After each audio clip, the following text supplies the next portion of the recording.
Hello, hello, hello. How are you guys doing today?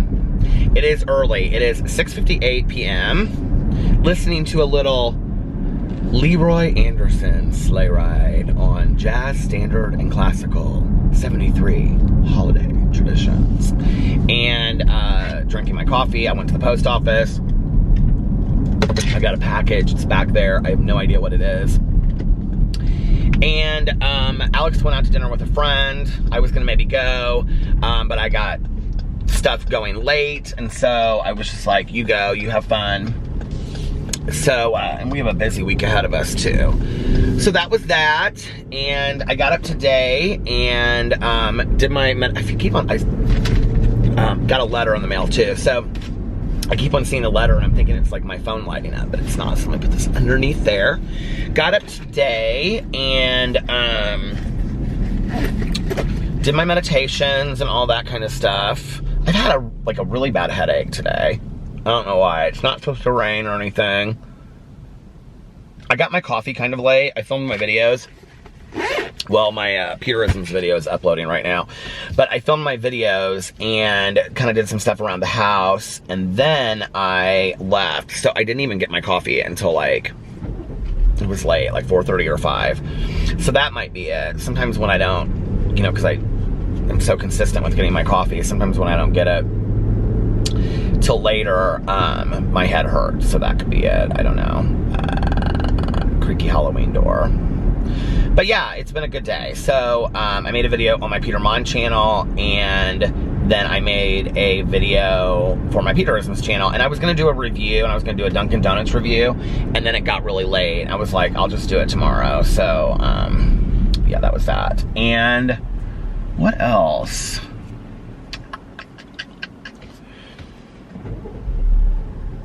It's like if I turn the heat on, it's cold, and if I, oh, the other side is down. Like when Tanya and people come in the car, they always turn that side of the heat down, and then it like gets cold, and I kind of forget it sometimes, and so I have to sync it together. So anyway, but we have a busy week. I have my meeting tomorrow night, and I have a bunch of videos that I want to make, because I wanted to make a video for my Peter Likes Books channel today, and I wanted to make a review video, and I didn't do that. So I'll do videos for all of my channels tomorrow, and then tomorrow night I have my meeting. And then Wednesday, I have some business stuff I have to do during the day. And then I have like a sobriety thing early in the evening on Wednesday at like 5 o'clock. And then, but it won't be for very long. It'll be real short. And then Thursday is Thanksgiving. We're having Thanksgiving at Alex's mom's house at 1 o'clock. And then we're going out to eat with my cousin and her husband and son and stepson and wife at 5 o'clock. And that'll be Thursday. And then after that, I'm gonna come home and take a nap. And then I am going to go Black Friday shopping in Edinburgh, Indiana at the outlet mall. Let me fix this camera. So somebody said on here they wish that I would let people know. I feel like this camera, I don't know why it's driving me nuts today. People keep on asking me, I've gotten the comment a couple times if I've started using Alex's camera yet. No. And I've gone through and I figured it out and everything like that. I just don't know how to attach it to like, because it has all these different he got me all of these different attachments so I can, oh, it's her radio. I thought that was like my phone ringing. It comes with all these attachments, and some of them, you know, like are on a pole, because it's like, you know, what do you call it? Why can't I think of what that, like a GoPro. And so some of them are like you put it on a stick and you put it, you know, like on around you and like on your head. It has all these different attachments, and like one of them is for the car, but I don't really know like how to do it because my windshield is different. If you remember when I got this car, like I had a hard time figuring out how to put it up.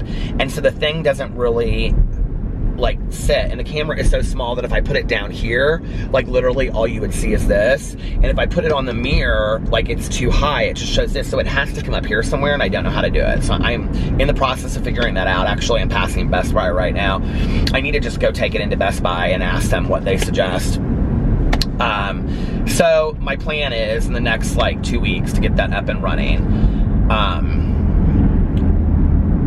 And then I also have to just kind of get used to it so that like if I go in places, whatever, I can take it with me. But it will be much easier for that, I think. Like as far as like, you know, going shopping and whatever, if I want to just take the camera with me or outside, it'll be kind of fun. So I think it'll be, you know, better like so that the vlogs aren't just always me sitting in a car talking, you know, because this is easy to have the camera right there in the beanbag. Valerie actually got in my car and she was like, do you just set your, because underneath here, somebody had sent me this thing that says Jeep on it so that stuff doesn't slide. And she was like, do you just set your camera on that? And I was like, no. And I pulled the beanbag out. She had never asked that before. And I pulled the beanbag out and she was like, oh, it just sits in the beanbag. And I said, yeah, it just sits there really easily. So that was like a perfect solution to that. But, yeah, I got to get that thing up and running and figuring out, and I got to also have to figure out like how much battery it has in it, like how long it'll film for, because I'm used to filming, you know, hour-long vlogs, and I don't know that it will last that long, so I've got to figure that out. But then once I get all that done, it'll be up and running. So, but anyway, so then we have Thanksgiving on Thursday, and then I'm gonna go, well, you know, with Alex's family, and then my aunt, oh, I miss Aunt Kathy, and then my cousin, she arranged all that. And then I'm gonna come home and take a nap, and then I'm gonna go to Edinburgh Outlet Mall, which is in Edinburgh, Indiana, and I'm gonna go outlet mall shopping, and it closes at 2 a.m. I think I was on here one night when I looked it up. It closes at 2 a.m., so I'm planning on trying to get there by like 10, so I'm there from like 10 to 2. That's my goal. And really, like, we don't need longer than like 2 hours, so 4 hours will be really, really long. But I also know that my husband, after a long day like that, is, because he wants to go. I asked him last night, I said, do you want to go Black Friday shopping? He was like, yeah, of course. So we're gonna go Black Friday shopping, but I don't, he's not gonna want to be out till 3 o'clock in the morning, because he's gonna want to do some stuff on Friday too. Because he'll probably want to go around here and do Black Friday shopping on Friday, and I probably don't want to do that, so he may go with like Sarah or something. The Edinburgh Outlet Mall is easy to go to because it's like you go in a store and you come out, you go in a store and you come out, and even though it's packed at some of the places, like some of the stores are not packed, and there's really, really good sales. I think like last year when I went, they were like most stores were having like 50 to 70% off sales for Black Friday alone. And the people that worked down there were so nice and so quick that you literally got in and out, in and out, in and out like that. And so I just don't, I was just thinking to myself, I'm passing Panera, and I was like, oh, Panera macaroni and cheese sounds really good, when we literally have so many extra leftovers at home. We have just tons of it at home from Friendsgiving. But, so yeah, so if you happen to be in Edinburgh and you see me, come up to me and say hi, and we'll take a picture together, and you can show me everything you bought and all of that. But don't forget, I am there to do some shopping, so I have to get my shopping done. But anyway, it's not like an official meet and greet or anything, but because I'll be real embarrassed and nervous. But if you do see me, come up and say hi. And I will say this, like if you're in the Indianapolis area and you're wanting to do Christmas shopping, like Black Friday shopping, and you're trying to figure out where to go, like the Edinburgh Outlet Mall is like, it's such, I tell people this all the time, and they're always like, oh really? Like I never thought of that, and then they don't do it. And then I'm like, oh, did you go Black Friday shopping? Yeah, we were stuck in lines at Macy's for 2 hours. I'm like, well, I told you to go to Edinburgh, because I mean, it's all of these different stores, so you get to go in and out really quick. We usually start at, I love the Gap, but I don't really buy a lot of stuff there anymore. But Alex likes to go to the Gap. Alex likes to go in there and see like what button downs they have and stuff like that. So we'll go to the Gap, and then right next to the Gap is the Nike outlet. So I'm sure I will probably be buying a new pair of shoes next week, or this week, in a couple days. So we'll go to the Nike outlet. Now the Nike outlet usually is really packed. It's this huge store. It's really nice. And they have clothes and socks and all kinds of stuff, and then in the back they have all kinds of shoes, and it's a huge store. And so the Nike, and they one year had a DJ in there, but that moves really fast. A lot of these stores too, like they'll only allow, because they're not big, like that store is big, but a lot of the stores aren't big. They'll let so many people in, and then so many people have to come out before the next, so many people can come in. So we usually do Gap, and then Nike. I'm sure you guys are so excited to know like all the stores I go to, but I'm gonna tell you anyway. And then we go around the corner. So like when you're facing the mall, we start on the right-hand side and we go around like counterclockwise. So we start there, and then we kind of move our car as we go, but there really isn't a lot of parking that night, I will say that. And then we go to the next place, and there's the Sperry outlet, and there is the Puma the Puma? Is that what it is? No, it's I can't pronounce this brand. The Saucony. I got a pair of shoes there. Tanya and I, well, maybe that was the last time that I went with her. She bought me a pair of these Saucony shoes. Because I left my wallet in the car, and she was like, let me just buy them for you. And I was like, okay. So we go in the Sperry store. I want to go and see if they usually have some kind of fun Sperry's in there that you don't see in like the other Sperry store like up here. I do need to get another pair of Sperry's. I don't know if you guys even know this, but I like am kind of addicted to the Sperry. I used to I used to wear them like literally every day. And a couple years ago, this is how much of like I would look at something and then be like, I want it, but I won't buy it. I want it, but I don't want to spend the money. I want it, but I don't want to spend the money. And sometimes you just need to spend the money. Like the Creed cologne that I wear, it's not like my only cologne, but it's my special cologne. And I'm like almost out of it, like literally down to probably like the last couple sprays. And I got to go buy some. And I'm like, the last bottle that I bought it before we went to Ultra. And so it's lasted me March, April, May, June, July, August, September, October, so 8.5 months. I mean, that's good, you know, and I wear it a lot. And I mean, literally everybody, whenever I have it on, they're like, oh my God, you smell so good. So Creed Aventus, if you want to buy, it's an expensive cologne. I mean, it's like 400 plus, but it lasts a long time. And if you want to buy your, you know, whoever, a really nice gift for Christmas, I mean, it is a cologne that like you literally get stopped. I mean, I get stopped all the time. People ask me what it is, which by the way, my friend, her husband, the other day that was at Friendsgiving, he smelled so good. And I was like, what do you have on? He was like, I don't know. She bought it for me. And so she told me to text her and ask her what it was, because she would forget when she got home. So I got to text her and ask her. And I want to buy a cologne for Alex. It's like a nice cologne for Christmas this year. But anyway, so then, but the Sperry thing. So several years ago, they came out with, like, you know, just like the regular brown Sperry. That's what I've always worn. I grew up with wearing them. My dad's always wore like boat shoes, like, you know, and he wore them back in the day when you wore them because you had a boat. Like, that was truly why he started wearing them. And I like them when they're like really worn out and whatever, but the insides of mine are worn out right now and I need a new pair, but because I wear them through the snow and stuff, because I hate to wear socks, so I wear them through the snow and then the insides of them get ripped up and whatever, you know, because they just get like wet. And I'm not gonna buy a new pair unless I would find them and they would be on sale. I'm not gonna buy a new pair until the spring. Now I say that and I'm gonna go down there and they're gonna have them on sale. But what they are is the regular Sperry's, but they're called gold ring or gold wing or something. I can't remember. But on the rings on the outside are gold colored. They're not like gold, but they're gold colored. And on the inside, the padding for your foot is down padding. I don't even know how to explain it in a shoe. But you guys, it is literally one of the most comfortable shoes I've ever worn in my entire life. And a friend of mine got them and he was like, Peter, you have to, I mean, they totally make a difference. And I was like, really? Like, I saw them, he had them on and I was like, oh my God, I want those so bad. And he was like, you gotta get them. He was like, it totally makes a difference. Well, the price difference is like $50, 40 or $50. And I was like, oh God, I don't know if I really want to do that. Well, it makes a difference. It just totally does. If you're gonna get them, get those because they're fantastic. So we'll go in the Sperry store and look and see what they have. Alex wears Sperry's too, he loves them. And they always kind of have some nice, though, like, I'd like to get another pair, like a loafer. So I want to see what loafers they have. And then there's actually a couple shoe stores down there that I might go into. Bass has some shoes out right now that I really want. So there's a Bass store in there, we'll go in there.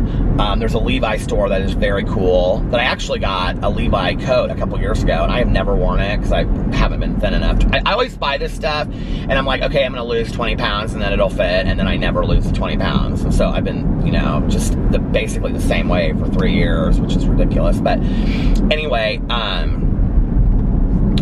So then we'll go to the Yankee outlet. Alex will probably go in somewhere while I go in the Yankee outlet. I just like to go in there and see if they're having any sales, and if they are. But that place is usually always really packed, the Yankee Candle outlet. And then across the way, there's a Lids, and sometimes I go in there to see what they have, like a Lids hat place, 'cause, you know, I love the hats.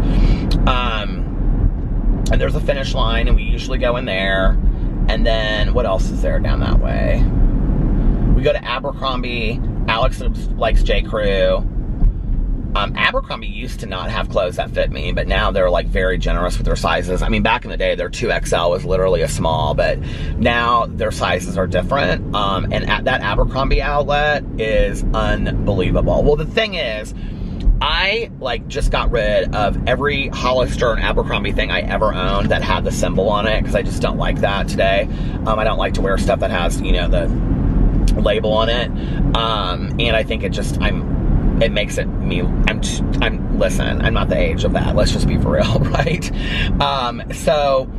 But I do like the Abercrombie sweaters and their shirts and stuff like that. I think they make like really nice flannels. I got 2 coats last year on sale. So, like their sales are unbelievable. Their clearance in the back is unbelievable. And now most of their stuff doesn't have like the moose and the Abercrombie symbol on it and all that kind of stuff. I got a pair of sweat shorts there. They're like literally one of my favorite pairs of sweat shorts in the world. Y'all know I just have like tons of sweat shorts, right? It's like basically what I live in the summer. So, I'll probably, if they have a pair of those, get those. We'll go in there. We'll go into the J. Crew. What else is over there? The Puma store. Oh my God, the Puma store is fantastic. Then the Adidas store. And then Alex's favorite store down there is the Calvin Klein store. He loves the Calvin Klein store. He wears black mostly for work. So he'll go in there and get a couple things from there. And then Levi and Bass is around the corner. And then we're kind of done. Like, there's just not a whole lot more. I used to go to the Banana Republic, but I just don't ever find that they have very good sales in there. And Perfumania I'll go into, but like most of the colognes that I like to wear, they don't carry in Perfumania. When I wore that Michael Kors, which I still have at home for men, the original that they made, they always sold it there, but they don't carry it anymore because it's been discontinued. But they always have good sales at Perfumania, so I don't know, I'll go in there and see what they have and see if there's anything that I like. That coffee is so good. And of course we'll get a coffee, you know, on the way down, like probably if Starbucks is still open. I think they might be open late that night. I don't know, we'll see. If not, we'll just go to the gas station and get coffee or Fountain Coke or something. I'd asked Tanya if she wanted to go, but her son and her son's girlfriend are going to be in town for Thanksgiving, so she's not going to want to do that. And she'll have to work, you know, the kennel the whole next day. So, like, that's part of the thing that sucks with, like, holidays with Tanya, is that Tanya, I mean, she owns her own business. Well, for anybody that owns their own business, but, you know, a lot of businesses are, you close your business down for the holidays. But Tanya owns a dog kennel. So Thanksgiving, guess what? This is one of her busiest, you know, weeks, because everybody's bringing their dogs in town, you know, or bringing their dog to the kennel for her to go out of town, or for them to go out of town. And so, you know, she'll probably be full, and she's going to have to work on Friday and Saturday and Sunday and Thanksgiving. I mean, she'll have to, because I think I said something to her the other day. Well, I mean, I just know this now after, you know, 23 years of friendship, that, like, her Christmas looks like get up, do presents, we'll get up. I mean, it's like owning a farm, kind of, going over, feeding and letting the dogs out and all that kind of stuff, then coming back, opening presents, having Christmas breakfast, doing all that kind of stuff, going and working at the kennel for 3 or 4 hours, going over to her family's, and she's exhausted by the end of it, you know? And her family doesn't live in town here, so she has to, like, you know, go back and forth sometimes. She doesn't always, and I don't think she is for Thanksgiving because her son's in town, but, you know, it's just a lot. I have a lot of friends of mine that own businesses like that. I mean, you know, I'll be posting videos. I don't know what I'll be posting, but I'll be posting video. Of course, my vlog, I'll be posting every day. And then I'll probably pre-film a couple videos for Thanksgiving, because I know that people will be wanting to watch YouTube on Thanksgiving. So I'll probably on Wednesday make 2 videos for each of my channel if I get to it. might do a Black Friday like review and show everything, or a haul. Oh, I could do a Black Friday haul. That's what I'll do on Friday, is show everything that I bought. But I kind of show it on here too, so you guys kind of get a sneak peek to all that stuff. But I'll try to do like a Black Friday haul maybe on my review channel. That would be fun. I know that channel isn't a haul channel, but I've been doing hauls over there and I have fun because I like haul videos. They're like haul videos and favorite videos are two of my favorite videos to watch people do.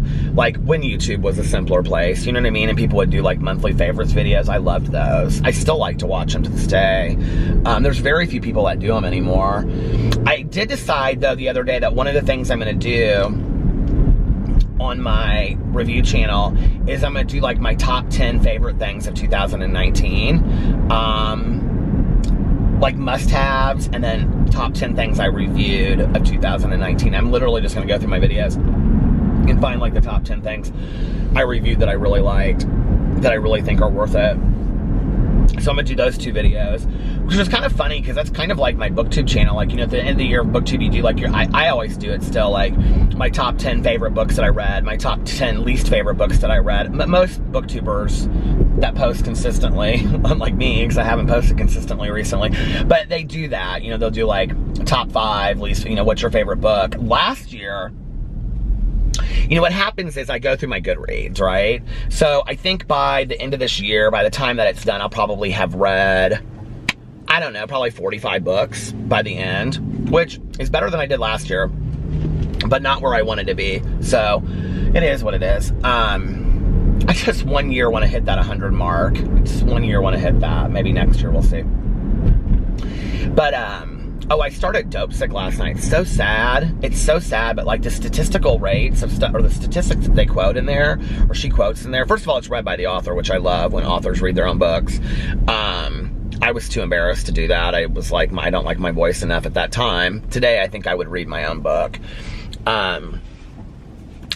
Maybe, like, I think that it also has to do with, like, the character's voice, of what you want the character's voice to sound like, and, you know, I think, like,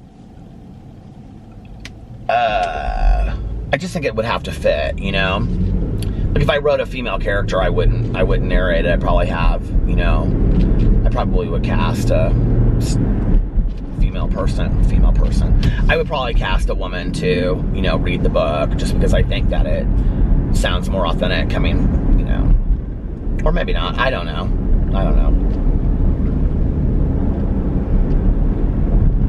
I did read a book though that the main character, it was like told in first person, was a girl, and it was a guy reading it, and it didn't feel off-putting, but it didn't feel genuine. Because when you read an audiobook, or when you listen to an audiobook, especially if it's in first person, it feels very much like it's from that person's point of, like, you feel like they're like sitting there reading it to you, you know? But anyway, Dope Sick is interesting. I knew the rates were high, but I didn't realize that, like, at where we're at right now, and this book was written 2 years ago, where she dedicates the book at the beginning to all these people that have passed from the opioid crisis. It's pretty powerful because it's not just 2 people. I mean, it's like 10, 15 people. And she reads their names and their dates of, like, when they were born and when they died. But I did not realize that the opioid epidemic in our country has passed. Like, it has gone past what, like, the AIDS crisis was at its... Okay, it was at its end. I didn't know it. It was at its end. It was at the end, and I didn't know it. I didn't realize that the deaths from the opioid crisis had surpassed where we were at the highest rate of losing people from the AIDS crisis. Like, I mean, I knew it was bad, but I didn't realize that the epidemic was that serious. You know, and I think what's the scariest thing to me about that is that if you lived during the time of the AIDS crisis, it was literally on the news all the time, you know? I mean, it was everywhere. I mean, it was constant, right? That you would hear about it. It was articles in magazines and newspapers and whatever, you know? No matter what the stigmatization of it was, you heard about it a lot. It was very present, you know? And coming out as a gay man on the heels of, I would say, the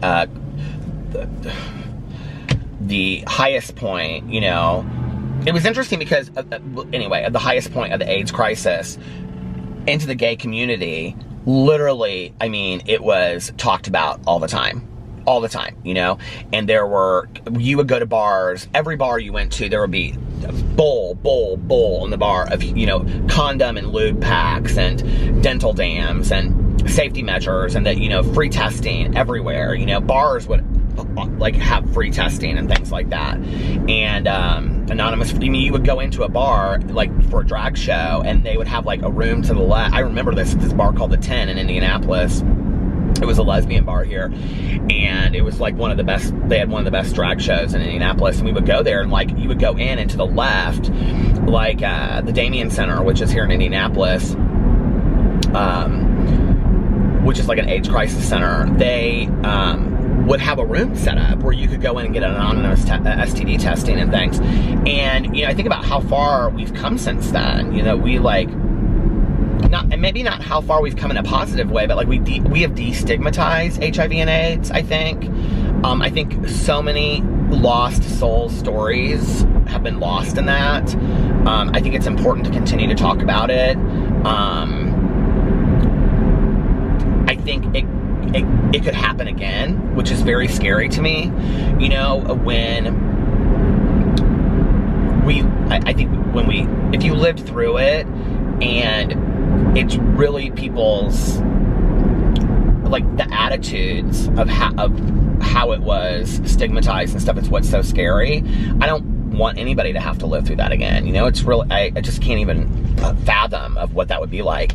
And then, you know, in the last 5 years when I started watching these documentaries called like We Survived the Plague, that one was fantastic. Or was it called We Were Here? Oh, How to Survive a Plague and We Were Here. Those are two fantastic documentaries. How to Survive a Plague takes place in New York City, and it's about the gay men's health crisis and the beginning of that. And We Were Here is about San Francisco and the Castro and the people that were implemental and being part of all of that. They were on Netflix. I don't know if they are anymore, but the thing that was shocking to me in watching those is, if you had asked me, you know, what was the height of the AIDS crisis in the country, I would have said the late 80s, because I came out in 90, the summer of 90, and when I came out, you know, there were a lot of people that were still dying of AIDS. People had passed, that friends of mine were talking about. They would talk about, you know, I remember this one guy that used to talk about in Indianapolis all the time. Like, he was like really like popular in the gay community, and he had just passed, and everybody talked about him. And I mean, I still remember his name because people talked about him so much. And so I always believed it was like the late 80s, and maybe that is when it affected the majority of our community in the Midwest. Maybe it didn't really hit the Midwest till the mid to late 80s, as hard as it did the East and the West Coast. I don't know. You know, like, trends don't hit the Midwest until later than the East and the West Coast. So maybe it was the same thing. I don't know, you know? But when I watched those movies, and, you know, like, we're talking late, and I remember watching that movie, A Longtime Companion, and that took place in the 80s. You know, they were talking about the gay cancer is what they called it when it came out. And I just remember being terrified. I remember being terrified and ignorant, you know? Terrified and ignorant. It was actually my dad that was really educational to me, working in the medical field, you know, and he would say, you know, because of, you know, needle sticks and things like that, being doctors, we literally have to get tested like every 3 to 6 weeks. And, you know, and he would say things like, I remember my dad educated me on, you know, like, you can't get it from a toilet seat, you can't get it from somebody's bathroom, you can't get it from somebody coughing on you, you know, it's intravenous fluids and, you know, intravenous drug use and things like that. But I think there was still a fear, like, you know, I remember, you know, meeting the first person that I ever met that I knew that was HIV positive, you know, and there was a fear that went along with that about sharing their stories, you know, and today that's not the case. I know many, many people, you know, and I think it's still, it's stigmatized, but I don't think it's stigmatized in the same way. And I think that there is, at least within the gay community, I think there is a respect for people sharing their stories, and there's not as much ignorance as there used to be. I hope, you know. But I think that, you know, with ignorance comes fear, and I think I had that when I first came out because I didn't know, you know. And it was like, and I think that also kept me from being, I think that kept a lot of us around that time from being hyper promiscuous, because I think we were just absolutely terrified. You know, and I think about this too, you know, like, there was never any discussion about a condom or no condom. I mean, it was just like, that was, you know, not to get too personal, but like, that was never a discussion. I mean, it just wasn't. Like, there was gonna be a condom used, period. I mean, that was just how it was. And we never had a discussion about that back in the day, you know? So, how did I get into this whole conversation? Oh, talking about dope sick. But, you know, I think about all of that, and it's like, you know, we do talk about the opioid crisis. We do talk about drug addiction in our country, and there is a huge stigma that goes along with it. If you don't think there is, go to the funeral of somebody that's passed from an overdose. And what people will say is, oh, it's very, very sad and whatever, but nobody really wants to talk about the cause of what happened. That's where I think the similarities to some degree are, but they're so different in the origins of it, except that I think that, you know, I've been to funerals, and I have been to many funerals of people that have passed from overdoses or related, you know, to drug stuff and drug stuff. Well, you know what I mean.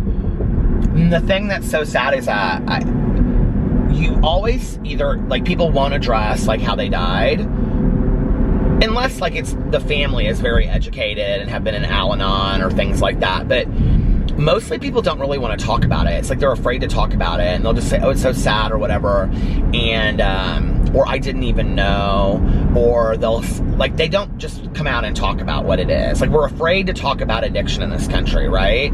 But until we talk about it honestly, and until we share our stories, and until we talk about what it is and what it isn't, you know, like, things are not gonna change. Like, they just aren't.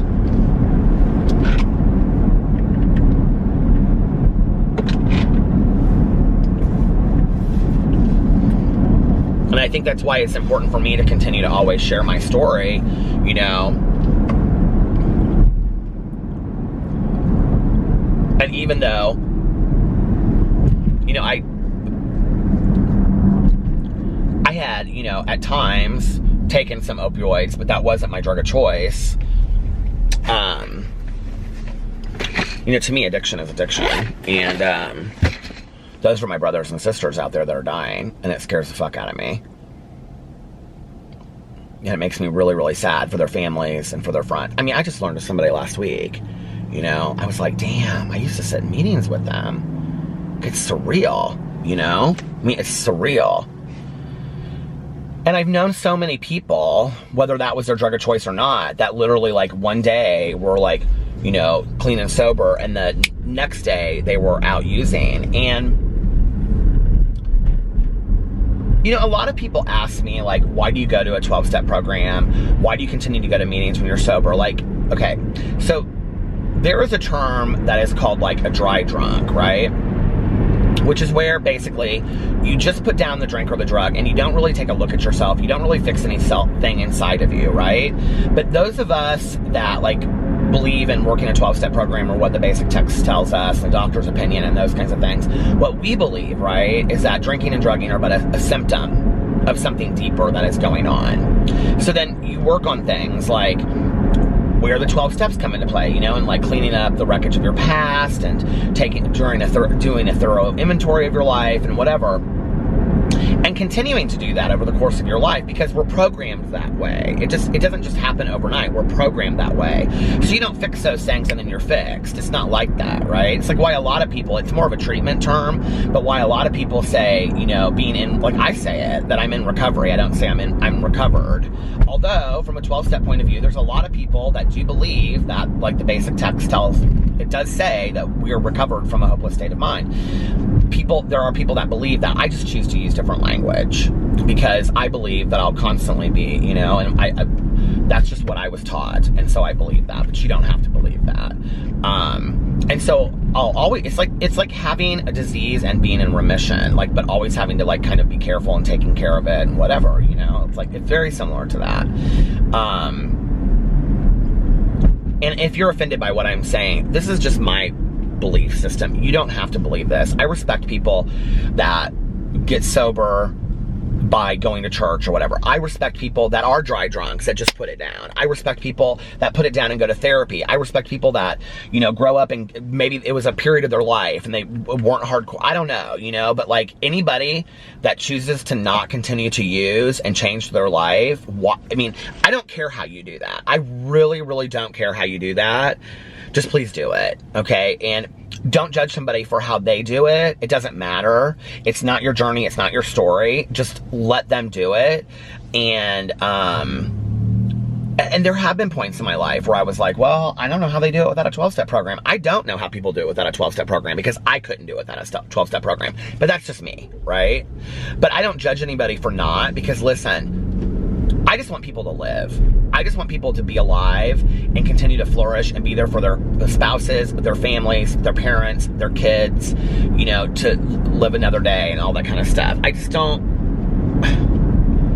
I don't know. It makes me so sad that people are dying at those rates and I didn't even realize it, you know?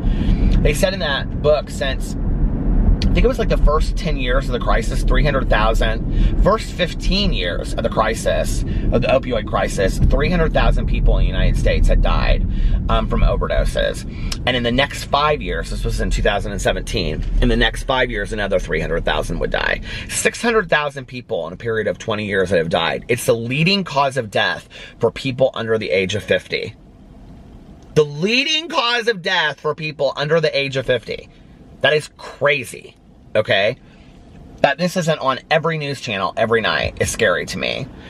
And I do think that it's coming out more and people are talking about it and we're, you know, seeing it, and we're seeing it in movies now and things like that, and books are being written like Dope Sick, but it's very scary to me, you know? And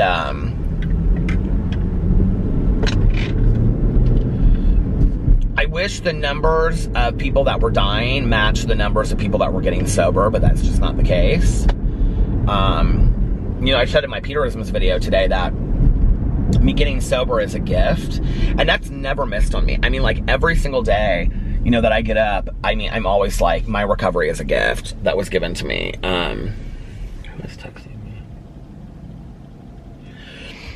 It was a gift that was given me. I mean, given to me, like, you know, and I don't take that lightly. It's like, there are people out there that will never be introduced to sobriety in any form. In treatment, a 12-step meeting, church, therapy, just somebody asking them to stop, whatever. There will be somebody that can't. And the reason I do want to explain this in here, why I ended up deciding to go with the 12-step program was A, it was introduced to me in a treatment program.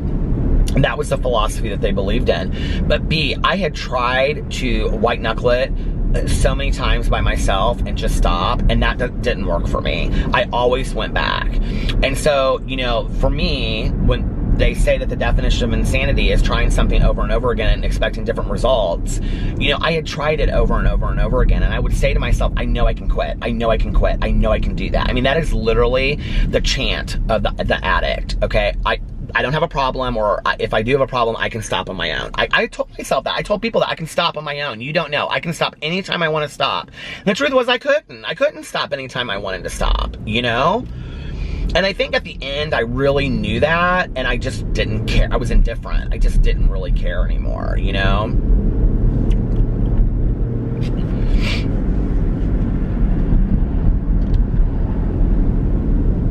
So yeah.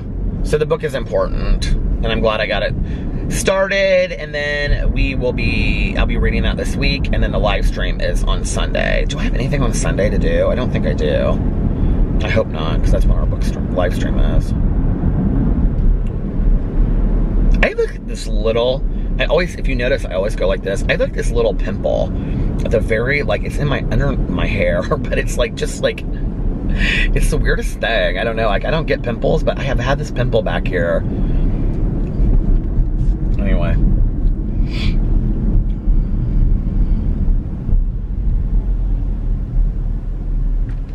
Hello, hello, hello. Well, it's many hours later, and my battery died, and I didn't even realize it was low when I was filming. And so I had to, my other battery was dead as well, so I had to come home and charge the battery. So I did, and then Alex came home, and he was exhausted. So I was like doing some stuff downstairs, and he was like, I think I'm gonna lay downstairs. What did I do? Oh, I ate and watched an episode of Dragula. I ate some leftovers that were absolutely delicious. Some corn succotash, is that what it was? I don't know. I just read that book, Pumpkinheads by Rainbow Rowell, and they worked at the succotash hut in there. So I've been thinking about succotash. But anyway, it was like corn casserole or something, and then I had some mac and cheese, and my stomach kind of hurts right now actually from it. But I watched an episode of Dragula. I'm on season 3. Well, the first season is on YouTube, I looked, but it's not, and it's only like 4 or 5 episodes, but it's not on Netflix. So I'm on season 3, episode 5, I think. It's when they do the hospital of horror. Welcome to the dungeon of death, or whatever they say on that Rosian episode. Crystal goes, everything's so spooky. I love that. But anyway, as you can see, I'm fully rested. So I ate, and then I watched that episode, and I heard, like, upstairs, usually I'll hear, like, Alex going through, like, Instagram, little, you know, like, funny videos and stuff, but I didn't hear anything, and I came upstairs, and he was, like, half asleep, and so I was like, okay, I'm gonna lay down, too. So, I laid down, probably at, like, 9:30, I set my alarm for 11, and it's 12:17. Because I wanted to,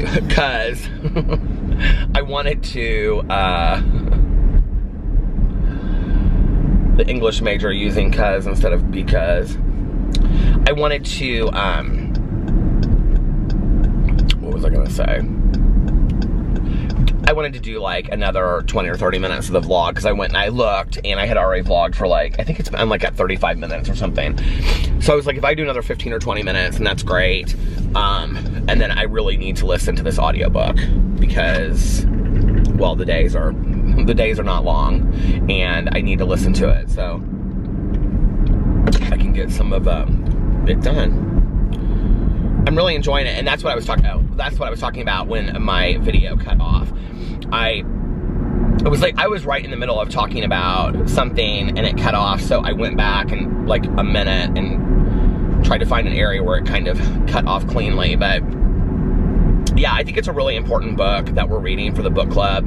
But it is very emotional. Somebody just tweeted me and said I wasn't emotionally ready for this book that Peter chose for the book club this month. So when we went to Friendsgiving, we were talking about, they asked me, they said, like, a couple of my friends that are readers, we were talking about true crime books and whatever, and they were like, what are the books that have impacted you the most this year that you've read? And I said, well, that's interesting, because I, had told a lot of my friends in the last year, like, not YouTube, people on YouTube, but like off YouTube, go read, I'll Be Gone in the Dark. It's like my favorite book. Oh, I think I was gonna say that earlier when I was talking about doing, like on BookTube, you do your video about like your favorite books from the last year. When I sat down and I went through Goodreads, yeah, I was gonna talk about this and I didn't get to this. When I sat down on Goodreads, and I had done this the year before too, when I had written down like my top 10 favorite books, and then I go through and I rank them. I'm like, now is this one? I usually go in and put my least favorite last, out of the 10 favorites.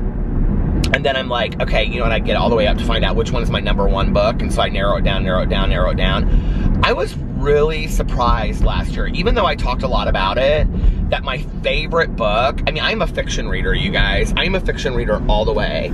And my favorite book from 2018 was I'll Be Gone in the Dark, One Woman's Obsessed with Search for the Golden State Killer by Michelle McNamara. I just love to say it really fast. But anyway, I was like, I cannot believe that this is my favorite book. Like, this is crazy that my favorite book of the year is a nonfiction book, So I think one of the things that taught me was, and now I have a book club that's all true crime.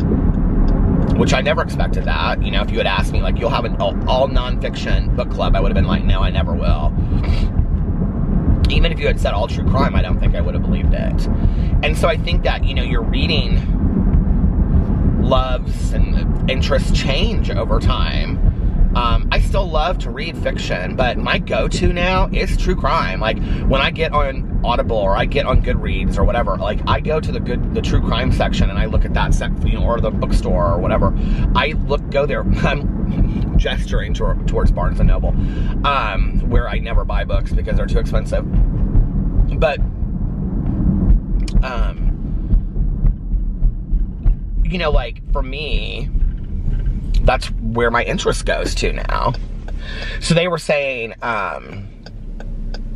you know, what have some of your favorite books been, or what do you think are some of the best books that you read from the last year? And I said, you know, it's interesting. I said, like, I think starting the year with Stranger Beside Me, or Stranger, the Anne Rule book about, what's his name, Bundy. Why can't I think of his name? That's so weird. Ted Bundy. Stranger Beside Me, is that his name? Is that the name of the book? Anyway, I thought that was a really great introduction to true crime. It's kind of like a canon book of true crime. I have issues with it, but there were some things that I thought were not super interesting, but I thought it was a good start. And then there were some books that I just totally was not interested in whatsoever. Maybe I'll do a whole wrap-up of this on my BookTube channel. But, like, you know, the BTK Killer book, I just really didn't enjoy. And it really made me think about family members benefiting or profiting off of, you know, whatever, we're writing their part of the story. And I just think that I feel very bad for her. She didn't ask for that life, but at the same time, the book I was wanting to hear what it was really like for a family member of somebody that was a serial killer to go through all of that. I did not think that I would be getting... I think she talked nicer about her dad than most people that I know, to be honest. Like, you know, I mean, if you read the book, you know that half of it is about a hike that they took in, like, the Grand Canyon or something. I don't know. It was boring. The book was just boring, too. That was it. And then, what's the book? Mel's probably laughing right now because we've had so many conversations about all of this. The Truman Capote book. Shoot, I can't remember some of the titles of these books. I'm losing my mind. I'll remember it in a second. But anyway, the Truman Capote book is literally what defined nonfiction and what defined true crime. And so it is an important book to read if you're going to read all of the true crime books, and you're going to feel like what I wanted was at the end of the year, if you participated in the book club for the whole year, that you could say, I know a lot about true crime by the end of the year. Like, that's what I wanted. Like, I wanted for the members and for ourselves, you know, was for us to be able to be like, yeah, we can speak to true crime. We know about it now, right? Because we talked a lot about podcasts. We talked a lot about documentaries. You know, we talked a lot about things that we would find and websites and things like that. So it wasn't just about the books. It was about all of it. It was about the discussion. It was about understanding more about, you know, the practices of the FBI and things like that. It was about understanding the whole process, you know, and the methodology that went behind all of it, which was it's interesting to me as well, you know. In Cold Blood, that was a Truman Capote book, which was so boring. So, you know, I was saying that, like, for me, I think Columbine was the first book of the year that really powerfully affected me, because it really changed my perspective of what I had believed to be true about Columbine. And then everybody's, you know, like the book talking about how the town and the kids taking the name of Columbine back really impacted me, you know, even in how we just name an event, like, you know, that happens. It's like when you look at, like, Columbine and we call it Columbine, you know, or if you look at 9/11 and we call it 9/11, you know, and just the naming of an event, I think, you know, and which also I think goes along when talking about serial killers, and that the naming of serial killers, or these, like, journalistic names they get called, has a lot to do with them getting caught and them being used and talked about in the press, because the more catchy their name is, the more they get talked about in the press. And that came out of I'll Be Gone in the Dark, actually. They talked about that in there. And the Paul Holes follow-up, Evil Has a Name, is a fantastic book as well. And then the John Wayne Gacy book I thought was so interesting about this. It wasn't just the fact that he was a serial killer. It was that he was this power-hungry, person that thought he was smarter than everybody. And to some degree was like outwitting the police, and it was a control situation beyond. It was bizarre. And then the Zodiac Killer, to think that he's never been caught and he's out there to this day, and probably, I think they said he would be 81 or something like that, around that age, 80, 81. I mean, that's just crazy, And then Israel Key's book. And when I started talking about that, like, all my friends were like, they all listened to something in Sword and Stone. Is that what it's called? They all listened to that. And all, most of the women listened to My Favorite Murder. The men were, like, not big fans of My Favorite Murder. It's really interesting whenever I talk about that podcast, because I love it.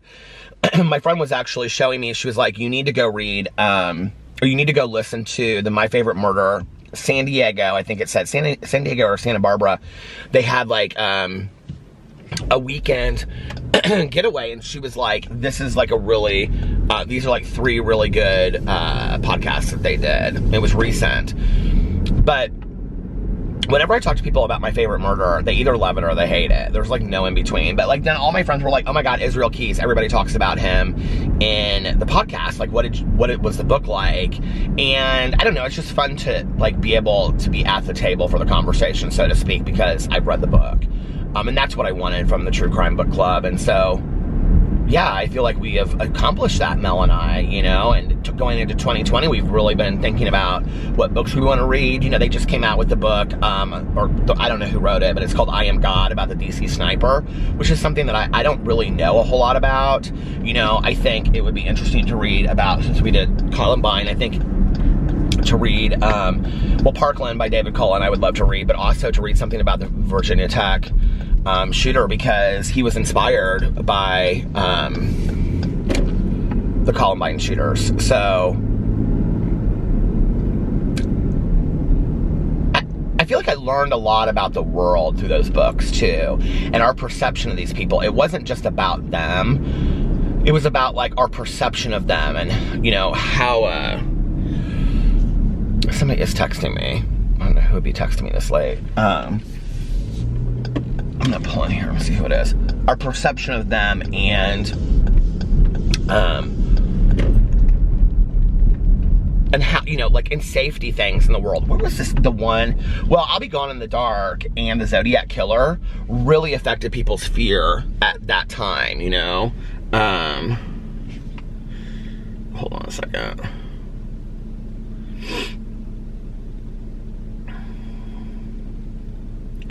Come on, everybody asking me if we're going tomorrow night. So Tanya's son is in town, and I don't think we're gonna go to the meeting tomorrow night. A lot of people aren't going because there's not gonna be a lot of people there, because I'm gonna try to find maybe a meeting during the day tomorrow. A noon meeting. Some people call them nooners, and I just do not love the sound of that. I just think it sounds weird. I'm sorry, I just don't. I have friends of mine that will be like, oh, I went to the nooner today, and I'm like, just don't call it that to me, please. It sounds weird. But anyway, no, I just think that, I think the starting the book club was great too. Like, just my fear of even starting it, and then meeting Mel, and that was like one of the greatest things that's ever happened to me as a result of being on YouTube or being on BookTube or whatever. I might just slam my knee, right? My knee is killing me, but just that was one of the greatest things that has come out of all of that. So I was talking to one of our friends on Sunday, and she had just gotten back from Arizona, and she used to live out there, and I was like, oh, I need to go visit my friend Mel, and she lives out there. And she was like, and I said something about because Mel had said like this is not a good time to come because like, you know, all of the older people come out there during like the colder months and whatever, like all the, you know, people like the retirees and stuff like that. And I actually know a lot of people from here that go to Arizona in the wintertime. And I was like, yeah, and she was like, yeah, she's like, that's really true. The rates for the planes and stuff are really expensive right now. She was like, but she said this is a beautiful time of year to go. She's like, because it's warmer than Indiana, but she's like, it's not super hot. I'm like, I kind of like the super heat of Arizona. I used to go there in the summer sometimes. Anyway, come on everybody to Santa Claus's party. I keep on having that song in my head. I don't know if it's come on everybody or welcome everybody, but anyway. Well, listen, on the heels of talking about my book club, I think I'm gonna end this now so I can go and listen to my audiobook. And I'm gonna get off here and go do that so I can start listening to more of Dope Sick. Anyway, I hope you guys are having, what is tomorrow, Tuesday? An amazing Tuesday, unless you have other plans. But like I always say, do not have other plans. Make the most of your day. Do something fun. Do something exciting. Do something that will make you proud 5 years from now. And yeah, and if life is not a dress rehearsal, don't forget that. We're on borrowed time as it is. And so, you know, do something that makes you happy today. You're exchanging a day of your life for it. And if nobody else has told you this today, I love you. Make sure that you look at yourself in the mirror every single day and say, I love you.